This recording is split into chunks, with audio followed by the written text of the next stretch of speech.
Wah, aku pikir setelah ngerjain semua tugas-tugasku, aku pikir udah selesai. Ternyata aku kurang peduli dan tanggung jawab dengan yang ada di sekitarku.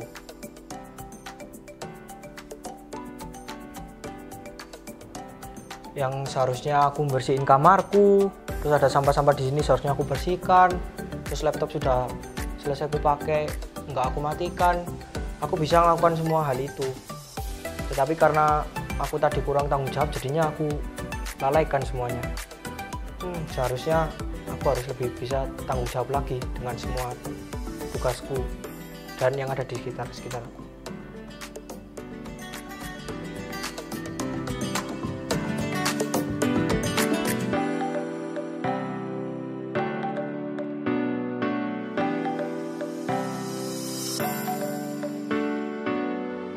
Shalom Sobat Kristus, apa kabar kalian? Pasti baik-baik, ya kan? Sekolahnya juga lancar kan? Puji Tuhan, kalau hari ini kita juga bisa berjumpa kembali untuk beribadah. Saya mau tanya kakak-kakak di sebelah kanan kiri, kabarnya gimana? Gimana Kak dia kabarnya? Baik dong. Puji Tuhan. Kak Gepi? Mantap. Mantap. Puji Tuhan, semua dalam keadaan baik. Sudah siap untuk beribadah? Siap. Yuk kita ajak teman-teman untuk memuji Tuhan, beribadah bersama-sama. Karena apa? Karena Tuhan Yesus sangat baik kepada kita. Dia rela mengorbankan dirinya untuk menyelamatkan kita. Tuhan Yesus juga setia memelihara hidup kita. Dia Allah yang luar biasa. Dia juga mau kita menjadi anak-anak Tuhan yang luar biasa. Yuk kita memuji Tuhan Yesus yang luar biasa itu.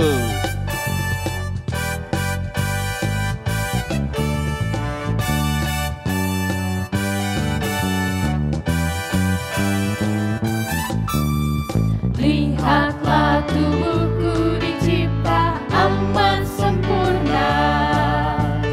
Otakku berpikir hasilkan sebuah karya. Yesusku luar biasa, aku pun luar biasa. Yesusku luar biasa, kau bisa karena Dia.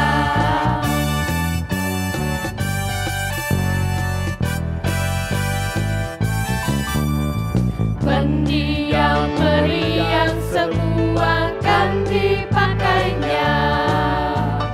Asal kau berikan hatimu hanya bagi Dia. Yesusku luar biasa, aku pun luar biasa. Yesusku luar biasa, kau bisa karena Dia. Yesusku luar biasa, aku pun luar biasa. Yesusku luar biasa, kau bisa karena Dia. Kau bisa karena Dia. Kau bisa karena Dia. Kita bisa melakukan segala sesuatu yang luar biasa karena Tuhan Yesus. Mari kita berdoa. Tuhan Yesus, terima kasih karena Engkau menjadikan kami luar biasa. Engkau menyelamatkan kami, Engkau memberkati kami dan memelihara kami, menjadikan kami anak-anak yang luar biasa. Tuhan, kami mau bersyukur karena kebaikan Tuhan. Pada pagi hari ini kami mau memuji Tuhan, mau menyembah Tuhan, beribadah kepada Tuhan. Berkati kami ya Tuhan, supaya kami beribadah dengan baik dan nama Tuhan ditinggikan, dipuji dan dimuliakan pada saat ini. Dan Tuhan juga memberkati kami. Terima kasih, di dalam nama Tuhan Yesus kami berdoa. Amin. Sobat Kristus, kalau kalian perhatikan seluruh tubuh kita ini, menurut kalian bagian mana yang paling istimewa? Wah, bisa macam-macam. Tapi kalian harus tahu bahwa seluruh bagian tubuh kita itu adalah istimewa karena Tuhan yang menciptakannya. Bahkan Tuhan menjadikan tubuh kita ini sebagai bait Roh Kudus. Maka dari itu kita tidak boleh merasa malu, kita tidak boleh merasa minder karena kita istimewa di mata Tuhan. Yuk katakan kepada teman-teman, katakan kepada papa mama, katakan kepada kakak adik bahwa kita istimewa, kita ciptaan Tuhan yang istimewa. Dunia boleh katakanku tak berarti, dunia boleh katakanku bukan siapa-siapa, tapi ku hanya dengar apa kata Yesus. Dia katakan ku istimewa, ku istimewa, karena aku miliknya, ku istimewa, berharga di matanya, ku istimewa. Yesus mengasihiku, Dia lahir dalam hatiku dan jadikanku istimewa.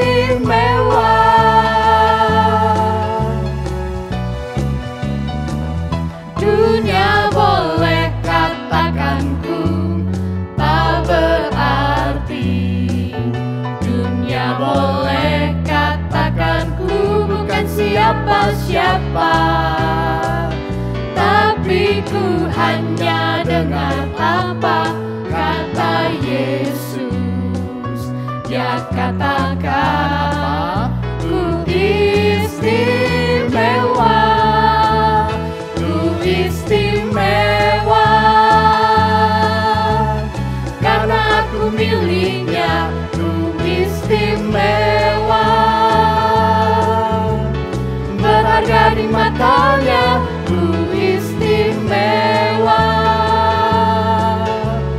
Yesus mengasihiku, Dia lahir dalam hatiku dan jadikanku istimewa. Dia lahir dalam hatiku dan jadikanku istimewa. Ternyata tubuh kita itu istimewa. Jadi kita tidak boleh sembarangan menggunakan anggota tubuh kita. Kita harus merawatnya. Kita harus menggunakan tubuh kita untuk melakukan pekerjaan yang baik, perbuatan yang benar. Kita harus menggunakan tubuh kita dengan bertanggung jawab. Apa itu bertanggung jawab? Nah, kali ini kita akan mendengar penjelasan firman Tuhan tentang tanggung jawab.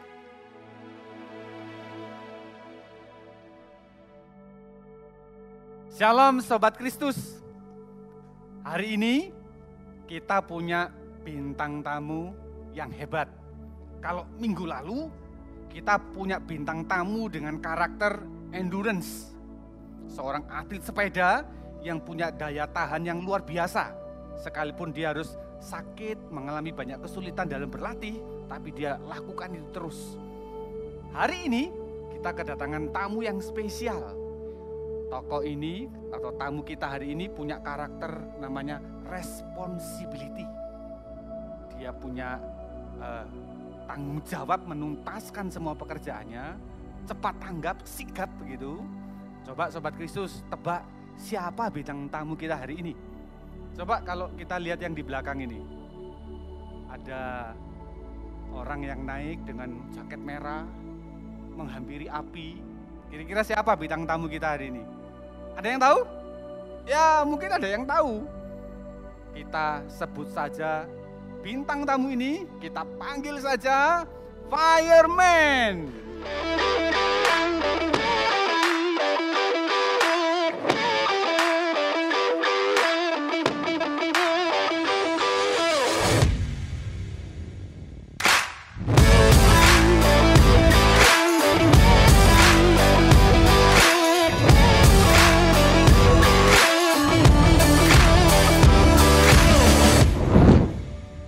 Halo Losu Sony.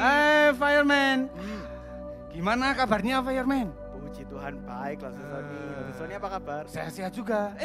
Mbak, ini bawa apa Fireman? Lah, ini namanya helm Losu. Oh tahu aku nih Ma, kalau cara makainya. Gimana makanya Losu? Gini kan, ini kan supaya nggak kena matahari. Kan gini Fireman. Salah Losu. Loh salah? Wih, salah. Lo gimana caranya? Gini Losu. Helm ini kalau pakai itu gini. Ini ada di belakang. Loh kenapa kok itu di belakang? Kenapa kok ini di belakang?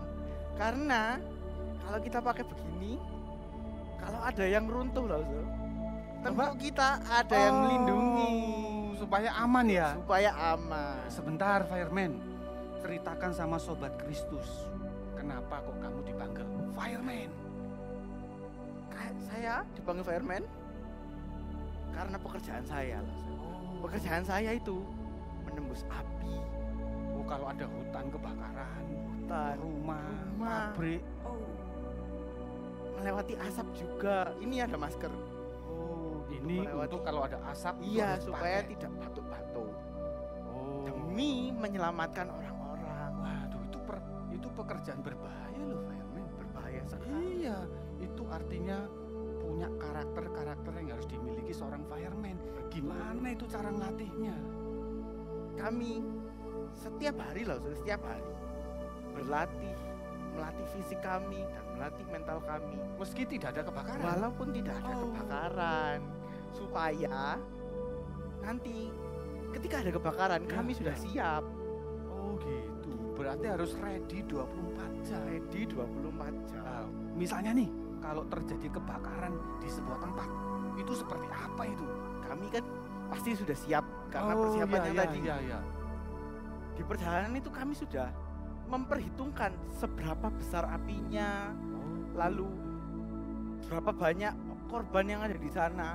Kami di jalan ini mempersiapkan strategi supaya sama teman-teman ya, dengan anggota tim yang lain, supaya ketika sampai di TKP kami langsung mengerjakan apa yang menjadi bagian kami. Jadi ketika di TKP langsung sikap. Betul. Oke. Langsung melakukan tanggung jawab kami. Kami baru tahu loh fireman.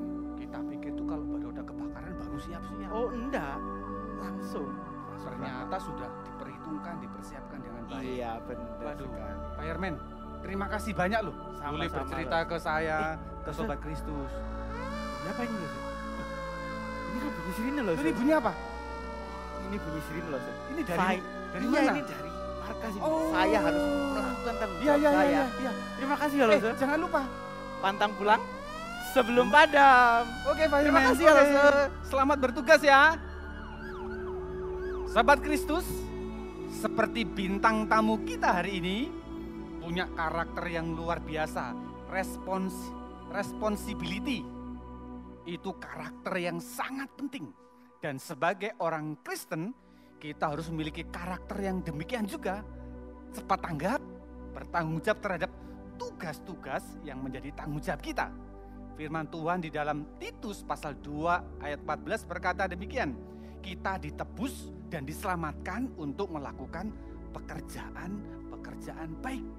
Dan karakter cepat tanggap, bertanggung jawab terhadap tugas-tugas kita adalah pekerjaan baik yang harus kita lakukan.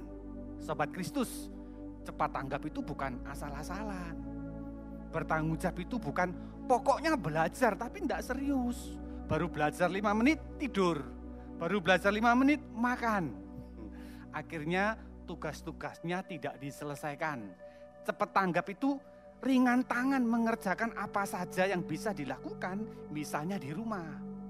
Misal tuh, ada tempat sampah kok sudah penuh ya. Ini, tempat sampahnya penuh kan? Lalu kita ngomong, biar papa mama atau adik atau kakak yang buang. Padahal kita yang melihat tempat sampahnya penuh. Di situ ada kulit pisang, di situ ada kulit bungkusan makanan. Harusnya kita bisa. Lah, sahabat Kristus, kita punya karakter cepat tanggap dan sigap dan bertanggung jawab. Itu adalah tanggung jawab kita, bukan? Jadi kita harus buang. Kita buang di sampah depan rumah.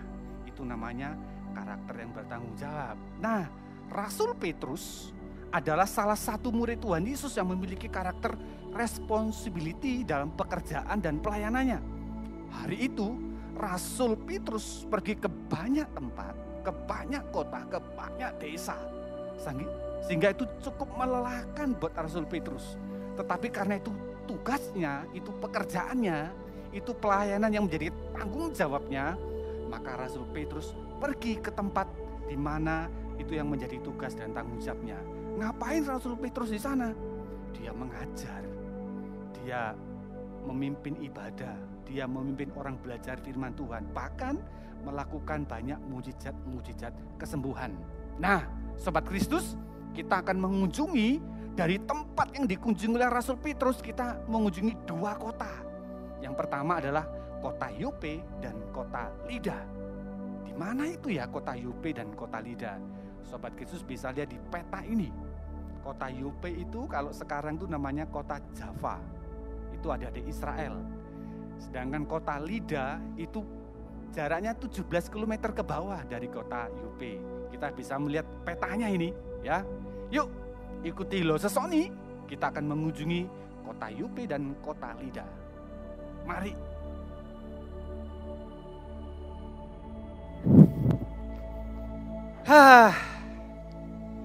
Lo Sesoni akhirnya sampai di kota Yope. Sobat Kristus lihat nih. Ini adalah peninggalan ketika Rasul Petrus melayani orang-orang Yope di dalam Kisah Para Rasul pasal 9. Dan ketika Petrus melayani di dalam Kisah Para Rasul, ini ada ini. Jadi Rasul Petrus melewati bangunan ini. Tetapi Sobat Kristus, Lo Sesoni akan ajak kalian di kota Yope yang terbaru, yang modern, atau disebut kota Java. Jadi itu di bawahnya Tel Aviv, ibu kota Israel. Sobat Kristus, yuk kita lihat yuk kota Yope atau kota Java. Nah, Sobat Kristus, inilah kota Yope atau kota Java yang modern.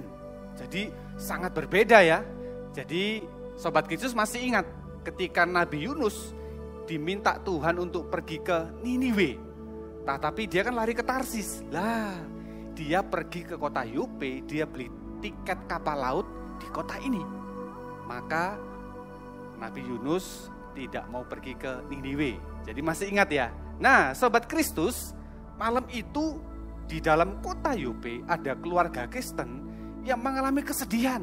Mereka menangis karena salah satu anggota keluarganya yang namanya Dorcas atau disebut Tabita yang artinya rusa, itu sakit keras lalu meninggal. Maka itu menjadi kesedihan yang luar biasa karena Dorcas atau Tabita masih muda. Sudah banyak orang yang menolong, sudah banyak yang mendoakan, tetapi tetap nyawa Dorcas atau Tabita tidak bisa tertolong. Dan akhirnya Dorcas atau Tabita meninggal. Tetapi ketika mereka di dalam kesedihan, ada beberapa murid Tuhan yang mengatakan kepada keluarganya, Rasul Petrus ada di kota Lida. Sobat Kristus tahu enggak? Kota Yope sama kota Lida itu jaraknya 17 km. Jadi seperti kota Malang dan kota Lawang. Zaman itu tidak ada WA, tidak ada telepon, transportasi masih kuno banget. Tetapi berita yang di kota Lida ternyata itu sampai ke Yope.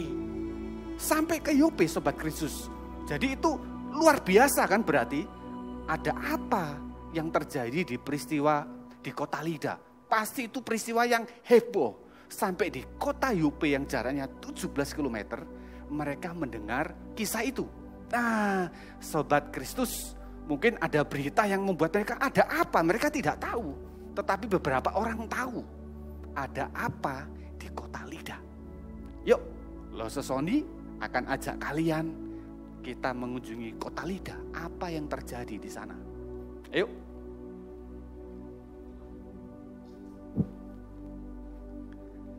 Nah, Sobat Kristus, kalau tadi lari-lari, kali ini Lo Sesoni jalan saja. Ternyata kalau kita bepergian ke luar negeri, wah itu sangat melelahkan. Nah, Sobat Kristus, apa yang terjadi di kota Lida? Ini kota Lida yang modern. Tapi zaman dulu tidak begini. Tetapi ini sudah kota yang lebih modern. Tetapi kota Yope itu kota yang lebih besar. Kota Lida itu kota yang lebih kecil. Nah Sobat Kristus, ternyata orang-orang yang dari Yope yang diutus ke sana, mereka mengunjungi kota Lida. Dan apa yang terjadi? Saat Petrus masuk di kota Lida, Petrus menjumpai ada orang yang sakit. Yang namanya Eneas. 8 tahun dia sakit dan mengalami kelumpuhan. Sudah diobati, sudah didoakan, sudah dibawa kemana-mana. Eneas tidak sembuh-sembuh. Maka ketika Rasul Petrus datang ke Lida dan melihat Eneas sakit begitu, langsung Sobat Kristus, Petrus berdoa di dalam nama Tuhan Yesus. Dan berdoa untuk Eneas. Eneas, Yesus Kristus menyembuhkan engkau. Bangunlah Eneas. Wah, Sobat Kristus, seketika itu juga Eneas bangun dari sakitnya dan lumpuhnya. Ya, di dalam nama Tuhan Yesus, Rasul Petrus menyembuhkan Eneas. Rasul Petrus tidak memanggil nama lain, tetapi di dalam nama Yesus yang sudah mati dan bangkit itu, Eneas didoakan dan Eneas bisa berjalan lagi dan bisa sembuh lagi. Sobat Kristus, kalau sakitnya Eneas saja, semua orang di kota Lida itu tahu. Apalagi kalau Eneas bisa disembuhkan hanya karena sebuah doa yang diucapkan oleh Rasul Petrus di dalam nama Tuhan Yesus. Maka ketika Eneas sembuh, itu menjadi berita yang heboh, menjadi berita yang hebat di seluruh kota Lida, bahkan di kota Saron, yaitu daerah di sekitar kota Lida. Jadi itu berita yang luar biasa. Jadi kalau Eneas sakit aja sudah heboh beritanya, ketika Eneas sembuh dari kelumpuhan dan sakitnya, itu maka menjadi berita yang luar biasa. Maka orang yang sempat ke kota Lida lalu dia ke kota Yope, dia menceritakan itu dari mulut ke mulut. Dan itu peristiwa yang luar biasa. Dan peristiwa itu sampai di kota Yope. Kita akan kembali ke kota Yope. Yuk.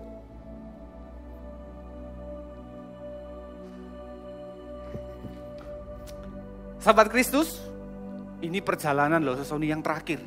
Kita kembali ke kota Yope. Nah, beberapa orang Kristen yang memberitahu bahwa Rasul Petrus di kota Lida lalu menyampaikan itu ke keluarga ke keluarga Tabita dan atau Dorcas yang sudah meninggal, maka mereka berunding dan diutuslah 2 orang dari kota Yope. Ingat, diutuslah 2 orang dari kota Yope untuk pergi ke Lida untuk memberitahu Petrus agar pergi ke kota Yope untuk mendoakan Dorcas yang sedang sakit dan sudah menjadi jenazah. Waduh, Sobat Kristus, 2 orang itu cepat-cepat dari Yope ke Lida, dan tidak lama kemudian mereka bertemu dengan Rasul Petrus. Mereka tidak bincang-bincang loh. Mereka tidak diajak untuk tidur dulu, enggak. Cuma ngomong, Petrus, segeralah ke tempat kami. Alkitab mencatat Rasul Petrus cepat bergegas, membawa barang secukupnya. Lalu saat itu juga Rasul Petrus pergi ke kota Yope. Jadi Petrus cepat-cepat karena ini sesuatu yang penting. Berita yang penting, berita yang darurat. Karena Dorcas atau Tabita sudah meninggal dunia karena sakit. Sobat Kristus, Rasul Petrus tahu bahwa apa yang harus dikerjakannya. Sekalipun dia di kota Lida sudah capek, karena dia sudah pergi ke daerah mana-mana. Tetapi Rasul Petrus tahu ini tugasnya, ini tanggung jawabnya. Dan banyak orang yang sangat membutuhkan akan pelayanannya dan pekerjaannya. Sesampai di kota Yope, Rasul Petrus langsung pergi ke keluarganya Tabita atau Dorcas. Semua orang di dalam ruangan disuruh keluar semua. Lalu Rasul Petrus berdoa, Tabita, bangkitlah. 1 kalimat pendek. Petrus berdoa di dalam nama Tuhan Yesus, Tabita, bangkitlah. Maka Tabita atau Dorcas itu membuka matanya, lalu dia duduk, lalu dia bercakap-cakap dengan Petrus. Sobat Kristus, loh Sesoni mau ngasih tahu, ketika Dorcas atau Tabita ini sakit lalu meninggal, itu jadi berita heboh juga di seluruh kota Yope.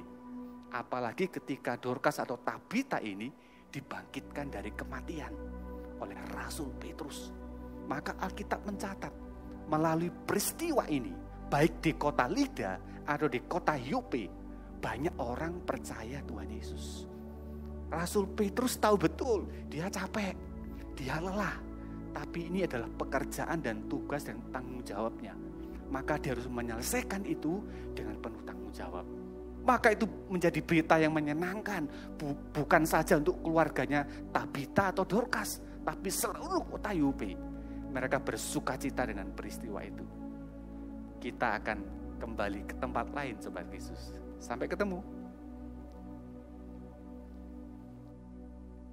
Sobat Kristus, kita sudah melihat pelayanan dan pekerjaan Rasul Petrus di kota Lida dan di kota Yope. Setiap hari Rasul Petrus bekerja menyelesaikan semua yang menjadi tanggung jawabnya. Rasul Petrus mengajar, mengunjungi orang-orang Kristen di daerah, di kota maupun di desa, melakukan banyak mujizat kesembuhan bahkan sampai malam ketika orang-orang yang dilayani belum pulang. Kenapa Rasul Petrus harus capek dan melakukan pekerjaan dan pelayanannya begitu banyak? Sobat Kristus, Rasul Petrus tahu sebagai murid Kristus harus memiliki karakter responsibility, cepat tanggap, bertanggung jawab menyelesaikan tugas-tugas yang menjadi tanggung jawabnya. Sobat Kristus semua adalah murid Kristus. Kita semuanya diselamatkan, kita ditebus oleh Kristus agar kita memiliki karakter responsibility, cepat tanggap, bertanggung jawab untuk apa saja yang kita kerjakan. Jadi kalau hari ini kita di rumah belajar, belajarlah dengan serius dan dengan baik. Karena kita sedang melatih menjadi murid Kristus yang punya tanggung jawab. Kalau ada pekerjaan-pekerjaan rumah dari orang tua yang bisa kita bantu, ayo kita bantu. Itu membentuk karakter responsibility kita. Oke Sobat Kristus, Tuhan Yesus memberkati Sobat Kristus semuanya. Dosa Sony akan memimpin kita di dalam doa. Tuhan Yesus terima kasih karena kami adalah anak-anak Tuhan yang sudah ditebus dan diselamatkan untuk pekerjaan-pekerjaan baik yang memiliki karakter-karakter seperti Kristus. Hari ini kami belajar karakter responsibility, bertanggung jawab dan melakukan pekerjaan-pekerjaan dan tugas kami, apa yang menjadi tanggung jawab kami. Kalau kami belajar, berikan kami kesetiaan yang serius untuk belajar dengan baik. Kalau kami bisa membantu pekerjaan-pekerjaan di rumah, Tuhan, tolong kami untuk bisa membantu dan mengerjakan pekerjaan-pekerjaan itu. Karena semuanya itu melatih setiap kami memiliki karakter-karakter seperti Kristus. Terima kasih Tuhan. Di dalam nama Tuhan Yesus kami sudah berdoa. Amin. Hai Sobat Kristus, gimana tadi firman Tuhannya? Sudah ngerti kan bagaimana kita harus bertanggung jawab?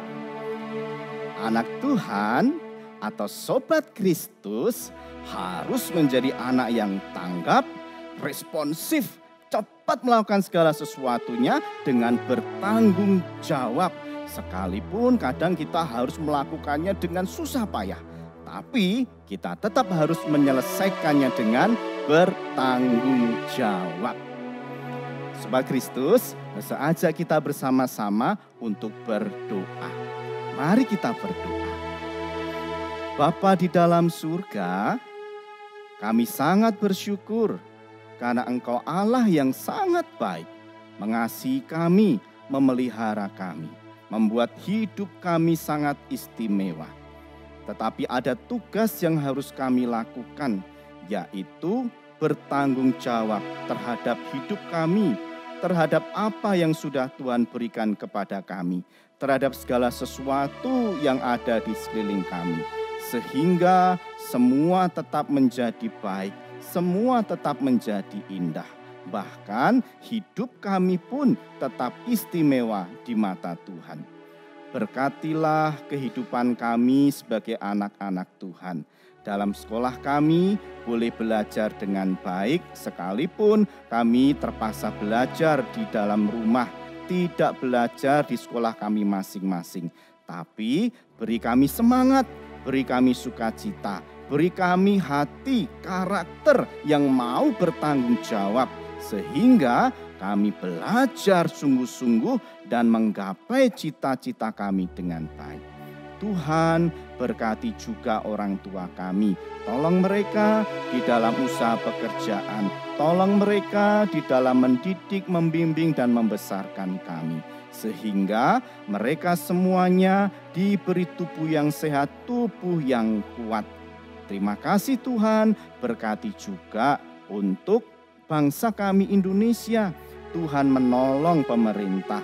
Tuhan memberkati mereka di dalam mengambil kebijakan sehingga apa yang diputuskan itu memperbaiki keadaan Indonesia secara kesehatan, secara ekonomi, bahkan secara pendidikan. Kami tetap bisa menjalani hidup dengan baik dalam masa pandemi ini. Tuhan berkatilah Indonesia supaya segera dibebaskan dari pandemi. Kami semuanya bisa belajar dengan normal, papa mama bisa bekerja dengan normal, semuanya bisa beraktivitas dengan normal. Terima kasih ya Tuhan, sekali lagi ajarlah kami sebagai anak-anak Tuhan, sobat-sobat Kristus, menjadi anak-anak yang bertanggung jawab. Terima kasih Tuhan, di dalam nama Yesus kami berdoa. Amin. Sobat Kristus, sebagai sobat Kristus, sebagai anak Allah, kita harus memiliki karakter apa tadi? Bertanggung jawab, termasuk bertanggung jawab terhadap tubuh kita.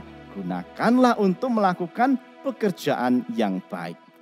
Ngomong-ngomong, kalian kalau sudah gede pengen jadi apa? Jadi manusia? Ya mestilah, karena kita tetap manusia, sampai gede pun tetap manusia. Maksudnya kalian punya cita-cita apa? Kak Dea, cita-citanya apa? Atau sudah kelewatan cita-citanya? Jadi manusia ya? Kalau Kak Gebi, manusia juga ya? Semuanya pengen jadi manusia, tapi manusia yang berguna, yang bisa memuliakan nama Tuhan. Pesan loh, apapun cita-cita kalian, kalian harus gunakan untuk memuliakan nama Tuhan. Bertanggung jawab dengan apa yang ada di dalam dirimu. Yuk kita berkomitmen untuk memuliakan Tuhan melalui tubuh kita dengan cita-cita kita.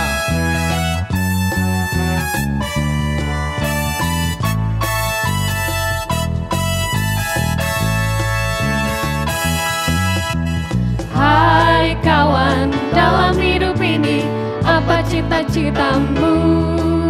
Memuliakan Tuhan atau senangkan dirimu? Ha!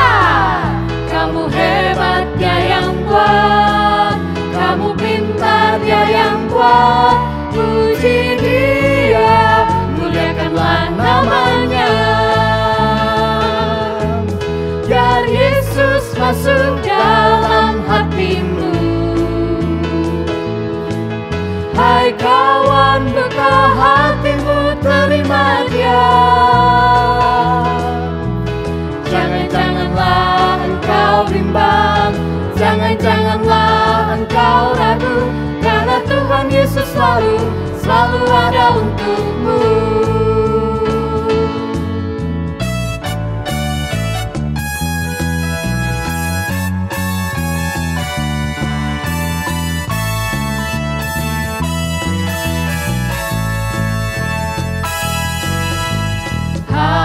Kawan, dalam hidup ini apa cita-citamu? Memuliakan Tuhan atau senangkan dirimu? Ha! Kamu hebat, Dia yang buat. Kamu pintar, Dia yang buat. Puji Dia, muliakanlah namanya. Biar Yesus masuk dalam hatimu. Hai kawan, buka hatimu, terima Dia.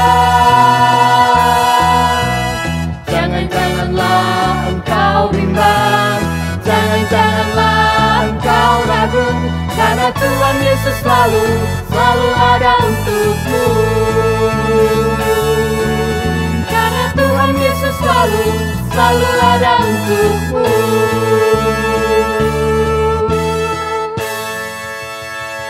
Tuhan Yesus selalu ada untukmu. Mari bersama-sama kita tundukkan kepala menerima berkat dari Tuhan. Kiranya damai sejahtera yang melampaui segala akal memelihara hati dan pikiranmu di dalam Kristus Yesus. Dan oleh pertolongan Roh Kudus engkau menjadi anak-anak yang bertanggung jawab. Hari ini bahkan sampai selama-lamanya. Amin.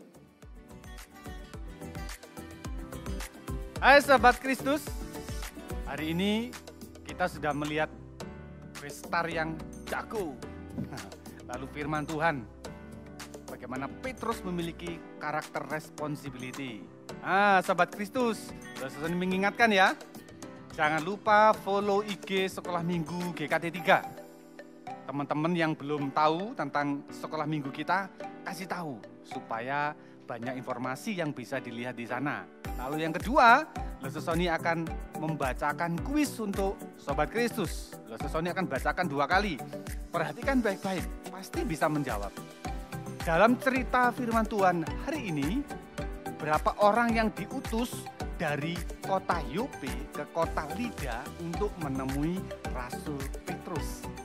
Sekali lagi, dalam cerita firman Tuhan hari ini, berapa orang yang diutus dari kota Yope ke kota Lida untuk menemui Rasul Petrus? Jawaban di IG Sekolah Minggu dengan format jawaban, nama, spasi, pos Sekolah Minggu, spasi, dan jawaban. Akan dipilih 3 Sobat Kristus yang jawabannya benar dan akan mendapatkan hadiah dari Komisi Anak. Yang ketiga, Sobat Kristus, Sony mengingatkan, terus baca renungan harian. Dan khususnya yang pra-remaja, terus join, terus gabung di grup pra-remaja Komisi Anak GKT 3. Di sana kita akan setiap hari membaca Alkitab, membaca renungan, supaya iman kita bertumbuh di dalam Tuhan. Yang keempat, jangan lupa, Sobat Kristus, kalau mau membeli persembahannya bisa ditransfer rekening gereja, atau bisa pakai QRIS. Atau kalau Sobat Kristus mau simpan di amplop, nanti kalau ibadahnya sudah mulai, Sobat Kristus boleh membawa persembahan itu kepada Tuhan. Oke Sobat Kristus, kita sampai ketemu minggu depan. Tuhan Yesus memberkati.